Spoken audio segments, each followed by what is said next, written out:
नमस्कार, स्वागत है आपका हमारे इस वीडियो पे। लेट हो गए हम वीडियो डालने में।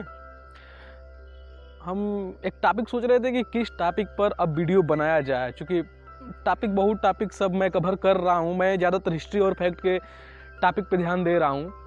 तो एक टॉपिक मतलब जहाँ जा रहा था मैं एक दिन, तो गरुड़ पुराण हो रहा था। उनके घर पे एक मौत हुई थी किसी की, तो वहाँ पर गरुड़ पुराण का पाठन हो रहा था। तो मैंने सोचा कि अरे यार, ये तो बहुत इंटरेस्टिंग बुक है, इसके ऊपर अपने व्यूअर को कुछ बताना चाहिए। तो मैं इस पर कुछ टॉपिक सजेस्ट करके लाया हूँ कि लाइफ आफ्टर डेथ, या what happen after death, our body, हमारे शरीर के साथ क्या होता है मरने के बाद। अब जिंदा है तो हमें पता है कि क्या करना होता है, ऐसे करना होता है, वैसे करना होता है, लेकिन मरने के बाद फिर हमारी जो आत्मा है उसके साथ क्या होता है रियलिटी में, रियली क्या है, सच्चाई क्या है। तो इसके लिए मैं पिछले 3-4 दिन से गरुड़ पुराण पढ़ रहा हूँ। गरुड़ पुराण कि मतलब क्या होता है वास्तविकता में, क्या घटना घटती है। मैं गरुड़ पुराण जो है वो सबसे सटीक बुक है लाइफ आफ्टर डेथ को एक्सप्लेन करने की।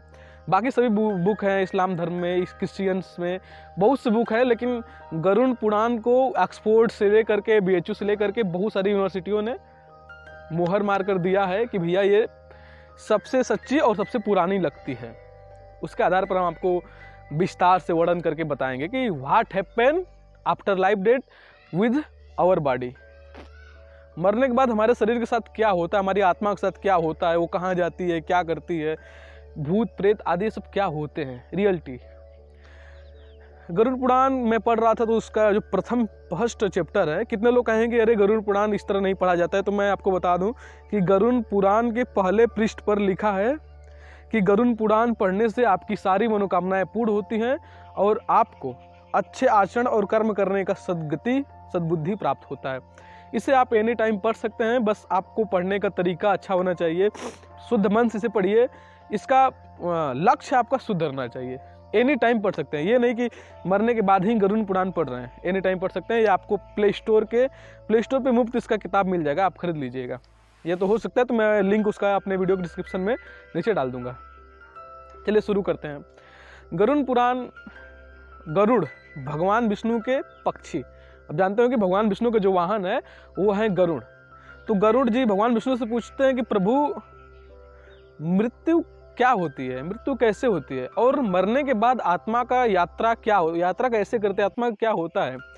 तो भगवान विष्णु वहाँ से बताना स्टार्ट करते हैं।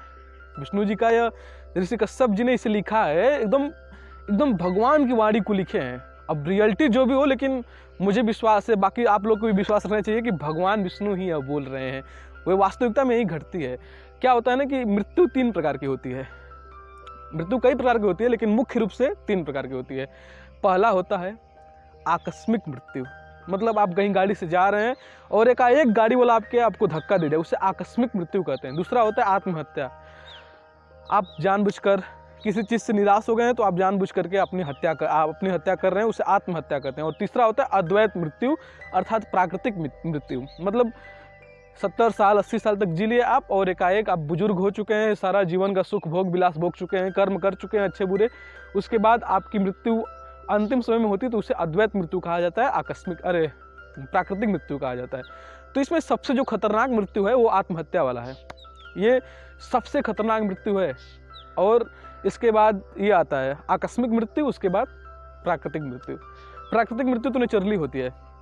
अब क्या होता है कि मरने के बाद जो शरीर होता है, आत्मा तो छोड़ देता है और आत्मा एकदम कमज़ोर हो जाता है, एकदम मतलब जैसे कि आप मान लीजिए कि हम कई दिन से खाना नहीं खाए हैं और कमज़ोर हैं, हम चल फिर नहीं सकते। यही हालत सेम आत्मा की होती है। मरने के बाद जो ही शरीर से आत्मा निकलती है वो शिथिल अवस्था में कमज़ोर हो जाती है।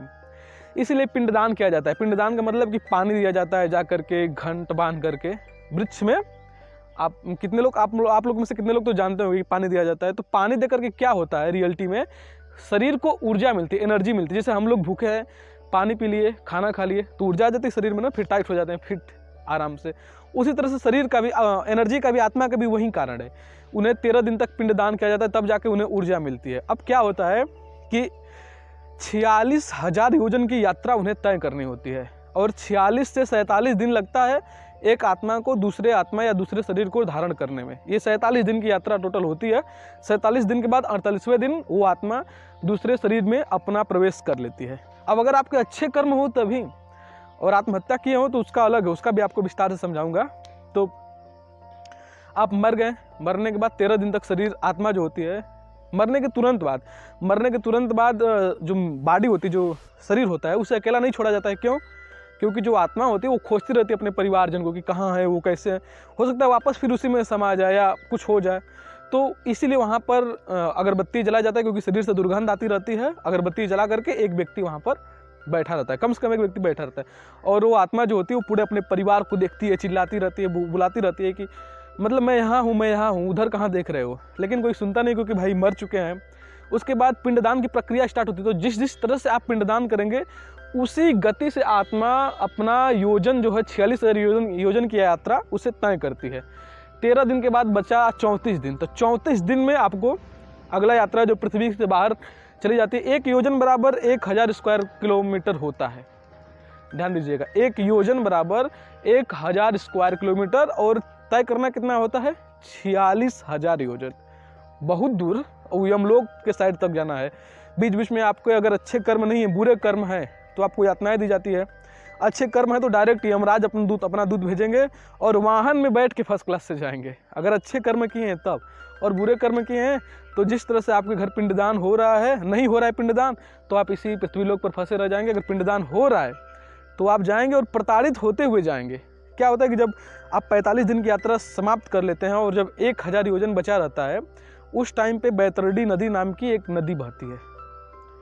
विष्णु गरुड़ पुराण में इसका जिक्र है कि वहाँ पर एक नदी बहती रहती है और वो आग से जलती हुई नदी रहती है। उसे आपको तैर करके पार करना होता है, उस बैतरणी नदी को। तो इसके निवारण के लिए विष्णु जी एक उपाय भी बताए हैं कि गोदान, अगर आप गोदान कराते हैं मरने से पहले, चाहे अच्छा कर्म किए हैं तो गोदान अपने आप मिल जाता है। गोदान कराते हैं तो वहाँ पर बैतरणी नदी जो होती है वो गाय माता उनकी पूंछ पकड़ लीजिए और वो पार करा देंगी। इसके लिए गोदान भी कराया जाता है। देखिए, गरुड़ पुराण का मतलब क्या है? सच्चाई जो भी हो, जो भी असलियत हो, लेकिन यह हमें अच्छे कर्म के लिए प्रेरित करता है कि अगर अच्छे कर्म आप नहीं करोगे तो आपकी आत्मा शरीर के साथ वही किया जाएगा जो आप सोच भी नहीं सकते हो। सोच लीजिए, हम लोग पृथ्वी पर रहते हैं, हमें चोट लग जाती है, इतना दर्द होता है, क्या क्या नहीं होता है। अच्छे कर्म किए नहीं किए हैं तो हमें नहीं पता है, लेकिन मरने के बाद वहाँ पर चित्रगुप्त जी बैठे रजिस्टर पर अपना कलम कापी लेकर के, वो तो भाई जानते हैं ना कि क्या आप किए हो क्या नहीं किए हो। तो गरुड़ पुराण का यही मकसद है कि आप अच्छे कर्म करो, अच्छी सदगति पाओ आप। अब इसमें कैटेगरी होती है मोक्ष की। मर गए, 47 दिन बाद आपको नया शरीर मिल गया, फिर से जीवन यापन, फिर वहीं इसी योनि में आप फंसे रह जाएंगे। कितना योनि है? 86,000 योनि है। ये 86,000 टाइप की योनि है, जीवन है। इसी में आप मरे, फिर जिंदा हुए, फिर कीड़ा मकोड़ा बने, बंदर, भालू, मतलब मगरमच्छ, मानव, इंसान, इसी तरह से आप रहेंगे। इसी पृथ्वी लोक पर आप फंसे रहेंगे अच्छे कर्म के बावजूद भी। अच्छे कर्म के बाद जो बेस्ट होता है, एकदम बेटर गुड बेटर बेस्ट में जो आप बेस्ट कैटेगरी में आते हैं, वहाँ पर इंसान को मोक्ष की प्राप्ति होती है। और मोक्ष की प्राप्ति होने के बाद यमराज सीधे आपको ले जाएंगे स्वर्गलोक। अब कैटेगरी आपको बता रहे हैं, 2 लोक होता है, स्वर्गलोक भी होता है, नरक लोक भी होता है। और मृत्यु के देवता है यमराज। और ये दोनों जो कैटेगरी है ना, मान लीजिए एक लोक है ये स्वर्ग और ये है नरक, और ये जो बीच है, ये जो बीच का एरिया है, यहाँ पर बैठे रहते हैं यमराज जी थोड़ा सा आगे। अब आप पहले आएंगे तो यमराज जी के पास ही, फिर आपका चित्रगुप्त जी सारा ब्यौरा लेंगे, लेखा जोखा लेंगे, और उसके बाद तय करेंगे कि आपका कर्म कैसा है। उसके अनुसार अगर आपका कर्म बहुत बुरा है तब तो भैया आपको 86,000 योजन की फिर यात्रा तय करनी होगी और आप जाएंगे नर्क लोक। और 86,000 योजन की जो यात्रा उसमें तड़पते हुए जाएंगे, और नर्क लोक जाने के बाद भी आपको छुटकारा नहीं है। फिर वहाँ से आपको ऐसा शरीर मिलेगा जिसे देख करके आप हमेशा घिन प्रतीत करते रहेंगे पृथ्वी लोक पर। और उसके बाद अगर आपको स्वर्ग लोक मिला है तो पहले यमराज जी अपने यहाँ आपको रोकेंगे, आपका अतिथि सत्कार करेंगे, फिर स्वयं खुद भगवान यमराज आपको लेकर के स्वर्ग लोक बैकुंठ लोक में चले जाएंगे। स्वर्ग लोक का मतलब बैकुंठ लोक होता है। बैकुंठ लोक अर्थात भगवान विष्णु का लोक है, वो इसी को स्वर्ग लोक कहा जाता है। वहाँ पर भोजन के रूप में आम और दूध मिलता है और हमेशा ऋषि सत्संग कहते रहेंगे, एकदम शांत वातावरण रहेगा। और कहने का मतलब ये नहीं है कि भोजन में आम दूध और सत्संग आराम से सुनते रहिए, भगवान में लीन रहिए, और हरि गुण का नाम जपन करते रहिए। शांति से आपको मोक्ष प्राप्ति हो गई। आप इस शरीर की योनि में फंसे ही नहीं, इससे आप बाहर निकल गए हैं। ये होता है मोक्ष। मोक्ष वाली कैटेगरी ना शायद रेयर में कोई मिलेगा। सबको तो सब जानते हैं कि भैया हम कर्म क्या किए, जो शायद झूठ न बोला हो। युधिष्ठिर जी मात्र वही एक लाइन वाला झूठ बोले थे ना, उनको भी मोक्ष नहीं मिला मोक्ष। भगवान के हाथों मरे दुर्योधन, उन्हें मोक्ष मिल गया और स्वर्ग लोक चले गए। अर्जुन के हाथों मरे थे, भीम के हाथों मरे थे, तो उन्हें मोक्ष मिल गया, क्योंकि भीम भगवान के ही एक कैटेगरी थे, रूप थे। तो इस तरह से होता है क्लियरिटी आपको। फिर अगर आप आत्महत्या, इसमें सबसे बुरा होता है आत्महत्या वाला। अगर आप आत्महत्या किए हो तो भाई आपकी उम्र है 60 साल और 30 साल की उम्र में मैं आत्महत्या कर लिया, तो बाकी जो 30 साल बचा है, अब तो न गेट खुलेगा ना हम जाएंगे आगे पृथ्वी लोक से बाहर। जो योजन की यात्रा है तय ही नहीं कर पाएंगे। तो जो 30 साल बचा, वो 30 साल में भ्रमण करता रहूँगा, भटकता रहूँगा इधर उधर, फालतू के शरीर में घुसूंगा, अनाप शनाप काम करूँगा, गलत करूँगा, 30 साल तक भटकता ही रहूँगा। और 30 साल तो छोड़िए, अगर भगवान चित्रगुप्त कहीं भूल गए ना, तो फिर इसी पृथ्वी पर भटकते ही रहना है। और जो आकस्मिक मृत्यु होती है उसमें लोग कहते हैं कि गया जी लेकर जाइए या करिए। सबका निवारण भगवान गरुड़ पुराण में लिखित रूप से दिए हैं, लेकिन गरुड़ पुराण का जो मतलब वास्तविकता निष्कर्ष है वो ये है कि आप अच्छे कर्म करिए। अगर अच्छे कर्म करेंगे तो आपको कोई कुछ नहीं करेगा। और अच्छे कर्म नहीं, जानते ना, जिसे डरवाया जाता है ना कि ए चुप, नहीं तो मारेंगे, तो लड़का चुप। उसी तरह से गरुड़ पुराण में बताया गया कि अच्छे कर्म करिए, नहीं तो अच्छे कर्म नहीं करेंगे तो आपको ऐसा सजा दिया जाएगा। तो पढ़ेंगे लोग तो कहेंगे कि अरे भैया अच्छा कर्म ही करेंगे, नहीं करेंगे तो फिर मार पड़ेगी ऊपर जाकर के। इसीलिए बनाया गया। और रियलिटी यही है। हम तो मर के, हमें तो पता नहीं कि भैया मृत्यु के बाद क्या होती है।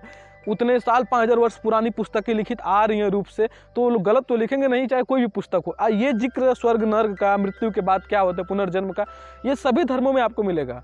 हिंदू धर्म नहीं, सभी धर्म में आपको बताएंगे, लेकिन पुराना धर्म है हिंदू धर्म, तो इसके ग्रंथ को वास्तविकता में श्रेष्ठ माना जाता है। तो इसीलिए ये लिखा है कि मरने के बाद 13 दिन तक आप पृथ्वी पर रहेंगे। आपको पिंडदान देने के बाद आपकी एनर्जी आपको मिलेगी। उसके बाद आप 33 दिन तक और यात्रा 34 दिन तक करेंगे, सीधे जाएंगे नर्क लोक के बाहर, अरे यमलोक के बाहर रहेंगे। आप लाइन में लगे रहेंगे। उसके बाद आप जैसा कर्म किए होंगे उसके अनुसार आपकी दिशा गति तय होगी। अच्छे कर्म किए तो स्वर्ग लोक में जाएंगे, बुरे कर्म किए तो नर्क लोक में जाएंगे, और मीडियम के कर्म किए तो यमी लोक में प्रताड़ित होंगे आप।